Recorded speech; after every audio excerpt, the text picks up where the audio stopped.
Bienvenue dans cette troisième vidéo dans laquelle je vais parler des effets de l'électricité et surtout comment on a pu comprendre ces effets.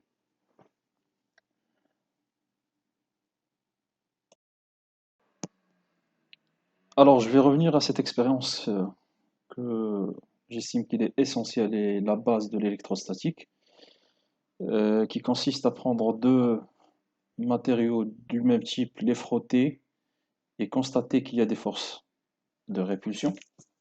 Par exemple ici, on a pris en fait de l'ambre, on les a frottés. Ce qu'on remarque entre les deux boules, qu'il y a des forces de répulsion. Du même type avec le verre, si on prend deux boules de verre, on les frotte, on va constater qu'il y a des forces de répulsion. Tandis que si on interchange les matériaux, c'est-à-dire on prend une boule de fer, du verre, une boule d'ambre, on les frotte, ce qu'on remarque, c'est des forces de répulsion.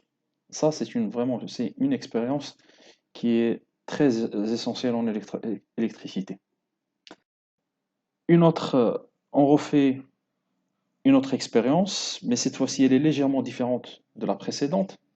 Qu'est-ce qu'on fait ici? On prend des boules métalliques, mais cette fois-ci, ce qu'on va faire, c'est prendre une règle en verre, la frotter, la mettre en contact avec la boule métallique A, en prendre une règle en ambre, la frotter, et on doit la mettre en contact avec la boule métallique.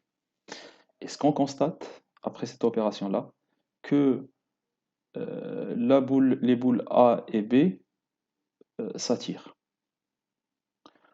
On refait une autre expérience, mais cette fois-ci juste avec une règle en verre. On la frotte, on la met en contact avec la boule A, du même avec la boule B. Ce qu'on remarque, c'est que les deux boules se repoussent.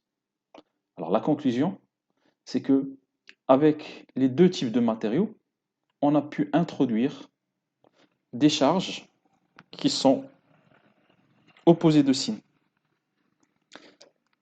Deux corps portant une électricité de même nature se repoussent. Le cas de la deuxième expérience. Lorsqu'on a frotté le même matériau et on l'a mis en contact avec les boules de métalliques, ce qu'on remarque, en fait, qu'ils ont la même charge, ils vont se repousser. Tandis qu'ils s'attirent s'ils portent des électricités contraires.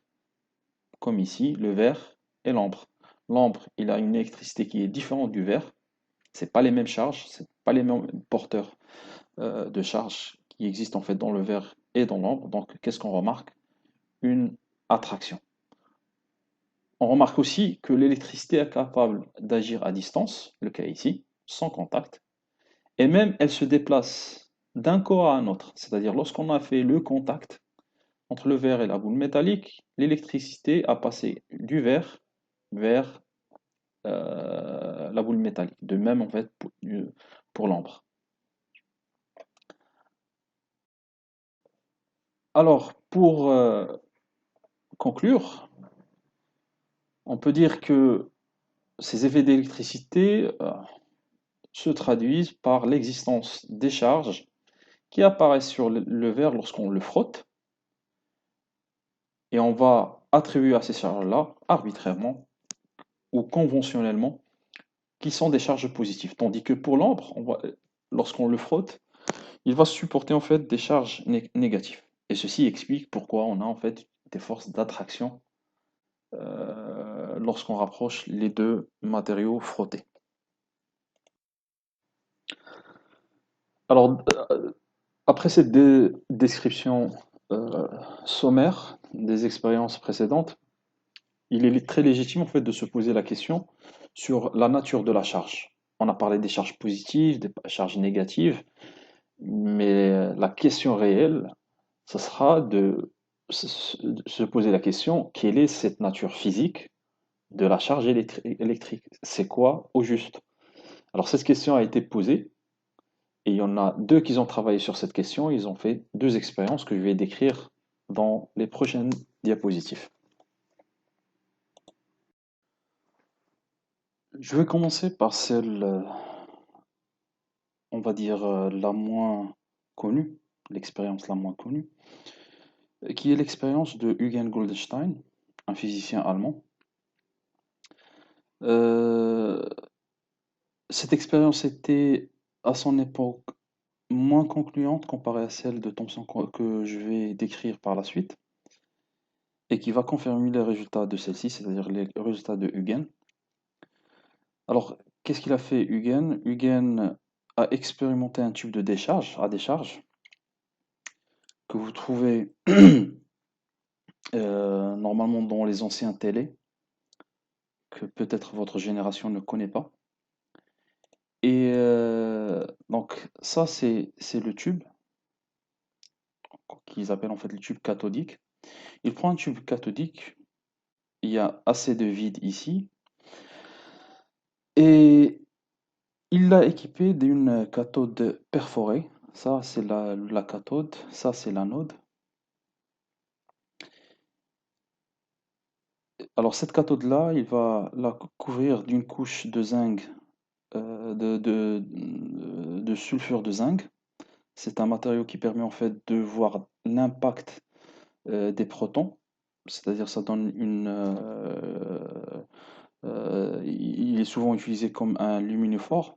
Il donne de la lumière verte, jaune, des fois même, on va dire rouge, lorsqu'il est impacté par des protons ou des électrons. Et en appliquant un potentiel entre l'anode et la cathode, c'est un potentiel électrique très élevé, il note la présence en fait de deux rayons qui ont un sens opposé. Et il remarque aussi que certains de ces rayons arrivent à traverser en fait la cathode. Ces rayons, il va les appeler rayons anodiques, et il faut attendre en fait d'autres expériences qui vont conclure que sont des protons. C'est-à-dire ces rayons-là sont le résultat en fait de la circulation en fait des protons. Alors il ne va pas appeler ça proton à son époque, il fallait attendre en fait d'autres expériences. Parmi ces expériences, l'expérience de Thomson qu'on va décrire par la suite. Donc, il va faire d'autres expériences, d'autres essais. Il va essayer en fait de mesurer la masse, la charge, le rapport masse par rapport à la charge, pour voir, pour essayer en fait de trouver la nature de ce rayon anodique.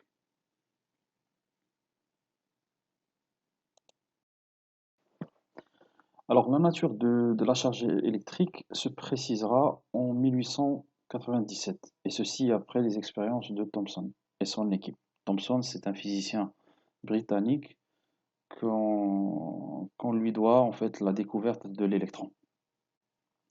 Alors de la même manière que Eugen Goldstein, Thomson commencera ses expériences sur des tubes cathodiques. Alors je rappelle, un tube cathodique, c'est un tube en verre, étanche et sous vide. Alors la forme du tube en fait qu'il va utiliser Thomson est dans cette figure-là. Alors il applique Thomson va appliquer une haute tension entre les deux électrodes. Ici, vous avez la cathode et l'anode.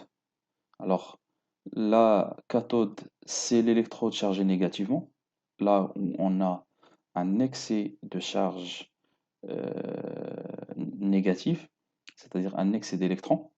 Et ici, c'est l'anode, où on a en fait un manque ou un déficit de charge négative ou d'électrons. Alors, je précise ici que l'anode il y a un trou au milieu de l'anode qui va permettre en fait de la formation d'un faisceau linéaire, d'un faisceau du gaz ionisé qui sera linéaire. Alors, il applique la haute tension, le faisceau de particules va se former et il va avoir un sens de la cathode vers l'anode. C'est pour ça qu'on va l'appeler ici un faisceau cathodique, contrairement à celui de Eugen Goldstein qui était un faisceau anodique. Ce faisceau cathodique va venir taper sur cette paroi-là du tube. Alors cette paroi-là est couverte on dépose une couche en fait de phosphore sur cette paroi-là qui va nous permettre en fait d'observer l'impact du faisceau. Et elle va émettre en fait de la lumière. Alors ça, c'est en résumé l'expérience de Thomson. Alors, ce qui va conclure, il va faire plusieurs expériences, différents types d'expériences. Il va jouer avec le champ électrique, le champ magnétique, et il va faire des conclusions qui sont assez intéressantes pour dire à la fin que ce faisceau qu'il trouve ou qu'il forme, c'est un faisceau d'électrons.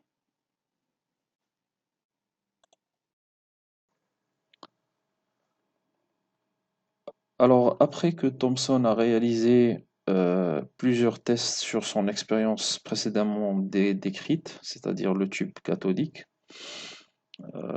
parmi ces expériences-là, le fait d'appliquer un champ électrique sur son faisceau, c'est-à-dire qu'il met le faisceau entre deux plaques traversées alimentées par une tension ou différence potentielle, il remarque en fait que le faisceau s'incline ou fait une déviation lorsqu'il applique un champ. Et cette déviation-là, elle prend le sens ou le sens contraire du sens du champ électrique.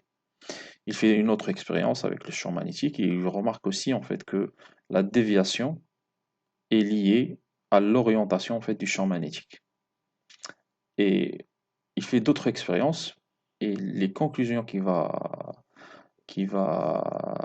ramener, c'est principalement ces trois conclusions assez pertinentes. La première, c'est qu'il remarque en fait que le faisceau cathodique est composé en fait de particules chargées négativement. Alors, et ça, il a tiré cette conclusion de l'expérience du champ électrique. Lorsqu'il applique un champ électrique, la déviation se fait dans le sens contraire du champ électrique, de la direction ou du sens du champ électrique. La deuxième expérience, c'est lorsqu'il a mesuré en fait la masse des particules qui forment ce faisceau. Qu'est-ce qu'il remarque? Que leur masse, elle est très inférieure de 2000 fois que la masse d'atomes. Donc, le faisceau, il est sûr que le faisceau n'est pas formé d'atomes, mais plutôt de quelque chose qui est plus léger que les atomes. Et la dernière, et aussi c'est une conclusion qui est très pertinente, c'est que il a changé le gaz et aussi les électrodes qui se trouvaient dans son tube cathodique. Donc il a utilisé différents matériaux, différents gaz, donc différents atomes si on veut. Et qu'est-ce qu'il remarque? C'est que toujours le faisceau est composé de la même la même particule. C'est-à-dire ces particules subatomiques se trouvent dans tous les atomes. C'est quelque chose de commun de toutes les atomes. C'est-à-dire, il observe les mêmes caractéristiques, les mêmes déviations, la même masse, euh, lorsqu'il change en fait la cathode ou les gaz. Alors, et là, il fait la conclusion que ce qu'il trouve, c'est une particule qui est plus petite que l'atome et qui se trouve dans toute la composition des matériaux. C'est-à-dire, elle se trouve dans toutes les atomes qui forment en fait la matière. Alors, cette conclusion ou ces résultats, ils vont, ils vont pas être bien accueillis en fait par la communauté scientifique. Pourquoi? Parce que tout simplement à son époque, la théorie dominante ou la théorie qui était acceptée à son époque, c'était que l'atome est l'entité indivisible de la matière. Et ce qu'il a démontré lui, c'est que l'atome, on peut le diviser. Alors, je vous laisse dans la suite avec une description plus animée avec de l'expérience de Thomson. Et vous allez trouver sur mon site, suite à cette présentation-là, une autre vidéo de l'expérience de Thomson qui est assez pertinente et euh, assez précise en fait dans sa description et aussi dans les exemples. Je vous recommande vivement en fait de la suivre et de toute façon il y aura une autre vidéo pour compléter cette introduction de la nature des charges électriques. Is like this. Alors ceci est l'expérience et l'animation de It has a l'expérience de cathode Thomson. here and an anode over here. Je vous laisse The region la between the voir. cathode and anode has gas at very low pressure. When a very high voltage is applied between them, the gas is ionized. The negative particles that are formed after ionization of the gas are attracted towards the anode. These negatively charged particles were proved to be nothing but electrons and were called cathode rays. These rays were sharpened to a beam by making a slit in the anode and another slit over here in this metal plate which was connected to the earth. At the end of the tube is a large sphere which is coated by some phosphorescent material such that the beam after striking over here create a bright spot. A scale is provided over here to measure the deflection of the beam. When there is no electrical or magnetic field, the beam travels in a straight line and there is no deflection. The beam over here passes between two parallel aluminum plates. When they are connected to a battery, the beam experiences an electric field in this direction and experience a force in the opposite direction. The magnitude of this force passes between two parallel aluminum plates. When they are connected to a battery, the beam experiences an electric field in this direction and experience a force in the opposite direction. The magnitude of this force